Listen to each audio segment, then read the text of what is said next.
오늘 이제 세 번째 시간입니다. 하나님께서 우리를 어떻게 사랑하시는가. 우리가 첫째 날, 둘째 날 통해서 하나님을 어떻게 사랑하시는지 말씀을 통해서 깨달았습니다.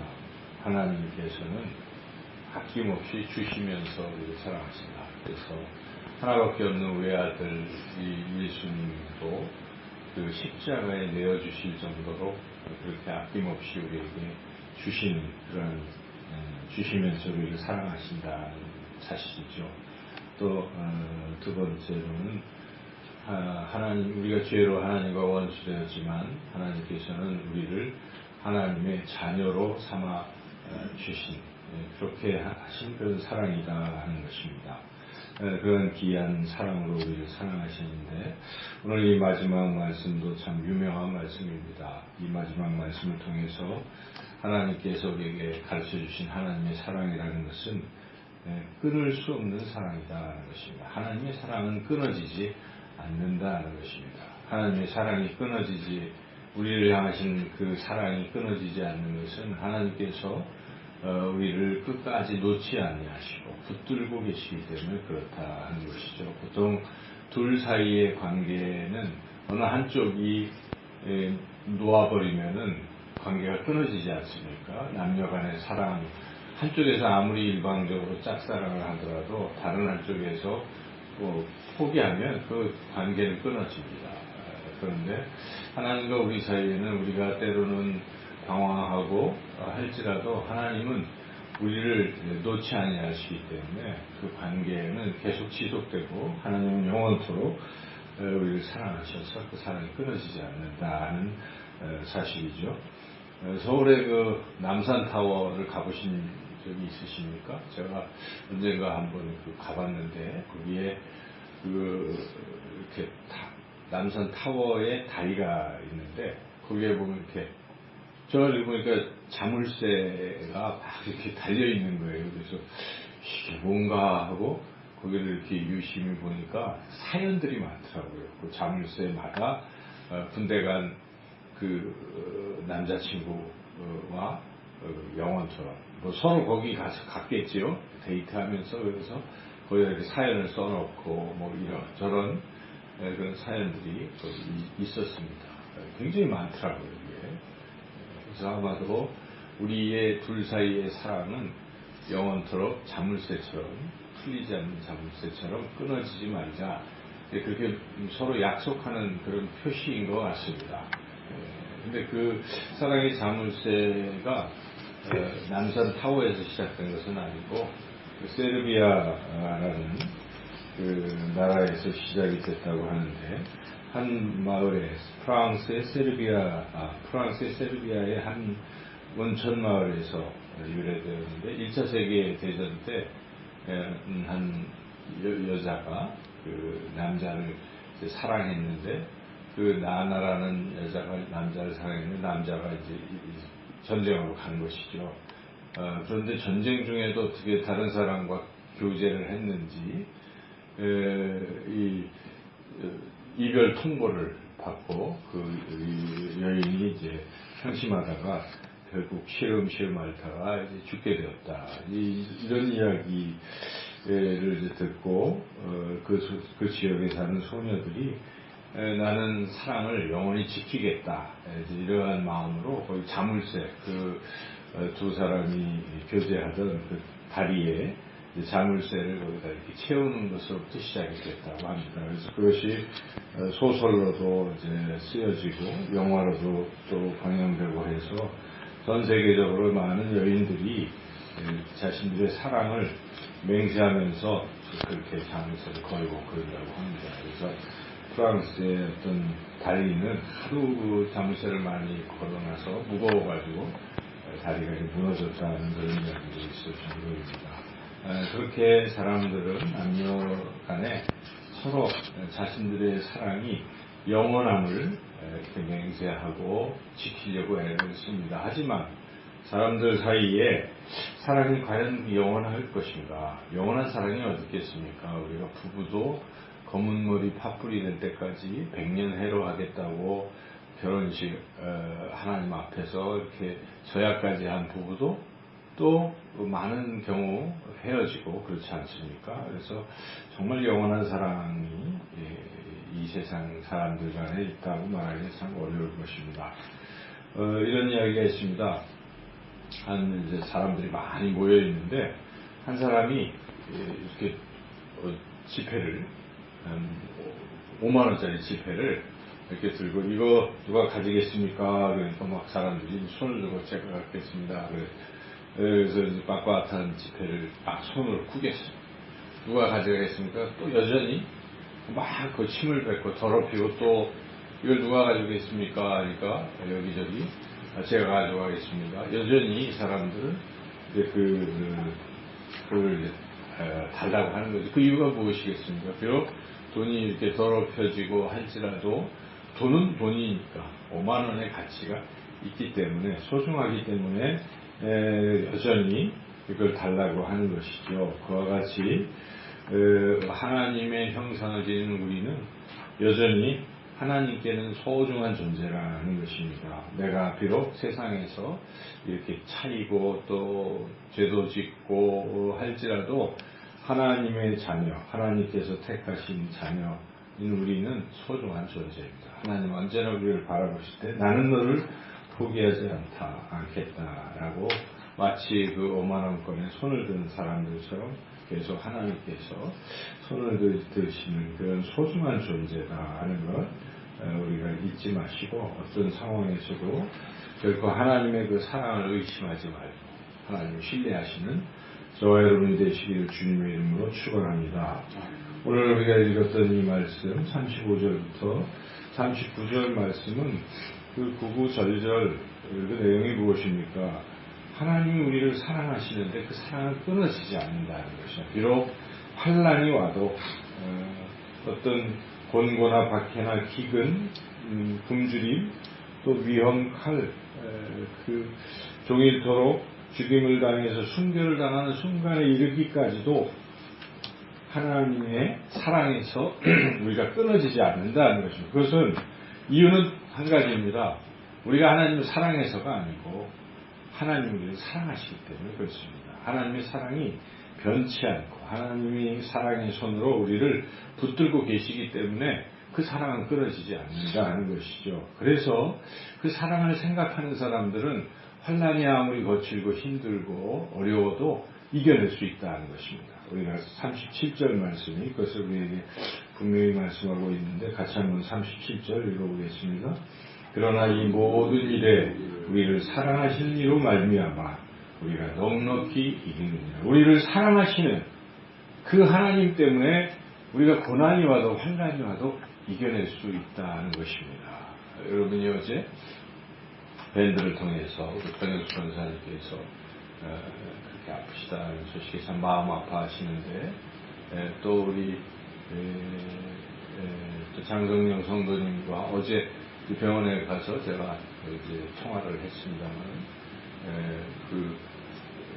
이렇게 림프절 뭐 다른데 전신에 전이된 건 아니고 현재 이제 마치 이제 우리 이 갑상선처럼 림프절 쪽에 두 개가 있는데 한쪽은 처음에 이제 수술을 할 때 거기를 이제 제거를 했다고 그러더라고요. 근데 한쪽은 제거를 안 했는데 그쪽에 지금 전이가 된 것 같아서 그 부분을 제거를 할지 또 어떻게 해야 될지 그동안 항암 치료를 했었기 때문에 그 방법 하기는 어렵고 제거하는 게 좋겠다라고 이제 의사가 권유를 했는데 본인이 아직 결정을 못 하고 있는 것 같아요. 오늘 그 금요일에 나오고 계신데 오늘 나오기 전에 저와 만나서 같이 또 이야기하기로 했습니다. 그래서 우리가 기도할 때 하나님이 다 그냥 치료해 주시길 기도했지만 아직 거기가 수술이 필요한 것 같아요. 근데 지금은 이제 림프가 원래 타고 돌면 전신에 전이가 되는 건데 아직은 그냥 거기에 다른 데는 괜찮은 것 같고요. 그래서 하여튼 우리가 계속 기도해 드리겠습니다. 그래서 우리 권영수 권사님도 아프시고 또 장성영 성도님 상태도 그렇고 우리 이복기 집사님 지금 치료 중이시고 그래서 이런 상황들을 생각해 보면 우리보다 본인들이 얼마나 힘들까 하는 생각이 들어요. 참 힘든 일 아니겠습니까? 이 투병이라는 것이. 그렇지만 오늘 말씀이 참 위로가 되길 저는 소망합니다.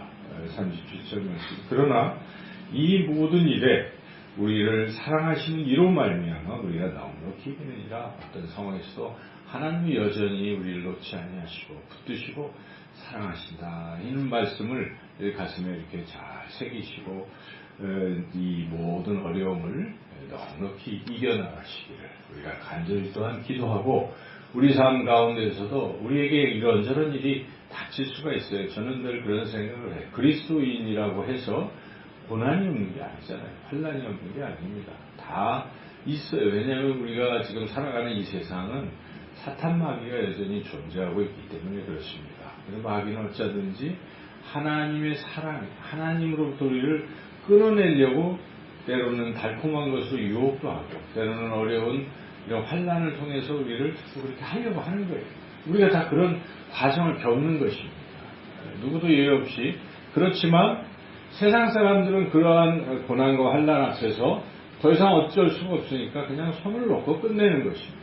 하지만 우리 그리스도인들은 하나님이 계십니다. 하나님은 여전히 우리를 붙들고 계시기 때문에 그 하나님의 손으로 우리를 놓지 아니하시기 때문에 우리가 그 하나님 때문에 우리가 어떤 환난과 고난도 이겨낼 줄로 믿습니다. 사도 바울은 다시 한번 38절 39절에 그것을 강조하는 것인데 38절 9절 다시 한번 읽어보겠습니다. 내가 확신하노니 사망이나 생명이나 천사들이나 권세자들이나 현재이나 장래이나 능력이나 또 붐이나 기품이나 다른 어떤 피조물이라도 우리를 우리 주 그리스도 예수 안에 있는 하나님의 사랑에서 끊을 수 없으리라. 이 땅에서 비록 사망이라는 것이 내게 닥칠지라도 죽을지라도 하나님의 사랑에서 끊을 수가 없다는 것입니다. 마귀가 죽음으로 우리를 위협할지라도 우리는 죽어가면서도 하나님은 날 사랑하십니다. 예수 날 사랑하시네 찬양하며 갈 수 있다는 것입니다. 그것이 우리의 믿음인 것이고 하나님의 사랑 때문에 우리가 그렇게 견딜 수 있다는 것입니다. 우리 여러분이 사랑으로 하나님의 사랑으로 모든 것을 이겨내고 승리하시기를 주님의 이름으로 축원합니다. 그래서 저는 이런 생각을 해요. 우리가 하나님을 사랑한다고 하지만 우리가 잡고 있는 이 손은 놓치기 일수라는 것입니다. 여러분 아버지와 아이가 지금 난간을 거쳐서 이렇게 저쪽 강을 이제 건너고 있어요. 근데 막 이 강이 범람하고 이러면 어떻습니까? 아이가 무섭잖아요. 아빠 손을 잡고 가지만 놀래고 막 이래버리면 손을 놓칠 수가 있잖아요. 뭐 이게 너무 세고 그러면은 아이고. 그렇지만 아버지는 어떻게 하겠습니까? 그런 상황에서도 이거 안 놓칩니다. 아버지가 그 아이의 손을 확 붙들고 계시는 거예요. 우리가 인생의 이 강을 우리가 건너가고 있는 것이 힘들 수가 있어요. 그래도 우리가 때로는 놓쳐요. 놀래가지고 환난 때문에 어려움 때문에 놀래서 놓치기도 하고 아니면 저쪽에 좋은 게 보이니까 아버지 손 놓고 저리로 가고 싶어서 가려고 하기도 해요. 그렇지만 아버지가 딱 붙드시는 것처럼 하나님께서 어떤 상황에서도 우리를 붙들고 계시기 때문에 안전한 것입니다. 그래서 우리가 하나님을 사랑해서 우리가 이 관계가 지속되는 게 아니에요. 하나님이 우리를 먼저 사랑하시고 끝까지 영원토록 사랑하시기 때문에 우리는 안전한 것입니다. 이런 하나님의 사랑을 깊이 깨닫고 누리시기를 축원합니다. 저는 장로교 교리가 참 좋다고 생각해요. 예수님을 믿음으로 우리가 구원받는 것은 감리교나 장로교나 모든 우리 기독교 다 그렇게 믿고 있잖아요. 그런데 특별히 장로교만의 독특한 교리가 있어요. 칼빈의 교리인데 장로교는 절대 주권을 많이 강조합니다. 그래서 칼빈의 5대 교리 중에 하나가 성도의 견인이라는 교리가 있어요. 마지막 5번째 성도의 견인. 그 뜻은 하나님이 한 번 택하시고 자녀 삼으신 사람은 어떠한 우여곡절을 거칠지라도 결국은 하나님의 나라로 인도하신다는 것입니다. 성도를 끝까지 붙들고 견인하신다는 것이죠. 이 교리가 얼마나 안전합니까? 우리의 믿음과 우리의 상황에 따라서 우리가 구원을 받는지 못 받는지 늘 그렇게 매여 있는 신앙이 아니라는 것입니다. 하나님 우리를 택하셨기 때문에 우리가 구원을 받게 된다. 저는 믿습니다. 여러분들 믿으시기를 축원합니다. 하나님 우리를 사랑하셔서 이 새벽에 우리를 부르신 것입니다. 그래서 올 한 해도 하나님이 승리케 하실 것입니다. 그리고 우리의 평생 영원토록 하나님 우리를 붙드시고 승리의 길로 인도하실 것이다. 그것은 결코 변치 않는다는 것을 깨달아야 됩니다. 그래서 에베소서 1장 4절 5절 이미 창세전에 하나님께서 우리를 택하시고 하나님의 자기의 아들들이 거룩하고 흠없는 자기의 아들들이 되게 하셨다라고 그렇게 선언하고 있습니다. 바로 우리가 그런 존재인 것입니다. 그러하게 지금 이 자리에 이렇게 나와 있는 것이고 내가 하나님 믿고 있는 것입니다. 그래서 우리는 이렇게 이미 신앙이 시작됐다면 끝까지 하나님 나를 붙드실 것이다 하는 것을 결코 놓치지 마시고 끝까지 믿고 나가시길 축원합니다. 이탈리아의 폼페이라는 곳에 아주 오래전 AD 79년에 큰 화산이 일어난 것은 역사적 사실인데 그 화산 폭발로 인해서 다 이렇게 매몰됐죠. 그런데 그 유적을 발굴하던 중에 한 화석을 사람들이 발견했는데 그런 화석이었어요. 한 어머니가 아기의 손을 이렇게 아기를 안고 있는 그런 화석 하나가 발견된 것이죠. 이렇게 화산이 폭발해서 다 잿더미가 되고 죽어가는 순간에도 그 어머니는 끝까지 그 아기를 놓치지 않은 것입니다. 끝까지 품에 안은 것입니다. 바로 하나님께서 어떤 상황에서도 우리를 끝까지 붙드실 줄 믿습니다. 고린도전서 13장 8절에 사랑은 언제까지나 떨어지지 아니한다. 그 사랑이 바로 하나님의 사랑인 것입니다. 하나님의 사랑에서 누가 어떤 것이 우리를 끊을 수 있겠습니까? 올 한 해 우리가 이 하나님이 나를 사랑하신다는 것을 믿으시고 그 하나님은 예수 그리스도 그 아들까지도 우리에게 주실 정도로 아낌없이 주시는 그런 하나님, 그렇게 우리를 사랑하시고 또 우리를 자녀 삼으시고 너는 내 것이다, 내가 너를 지명하여 불렀노라 말씀하시는 그 하나님의 음성, 그 사랑을 늘 느끼시며 올 한 해도 하나님의 사랑 가운데서 승리하시는 저와 여러분 모두가 되시기를 주님의 이름으로 축원합니다.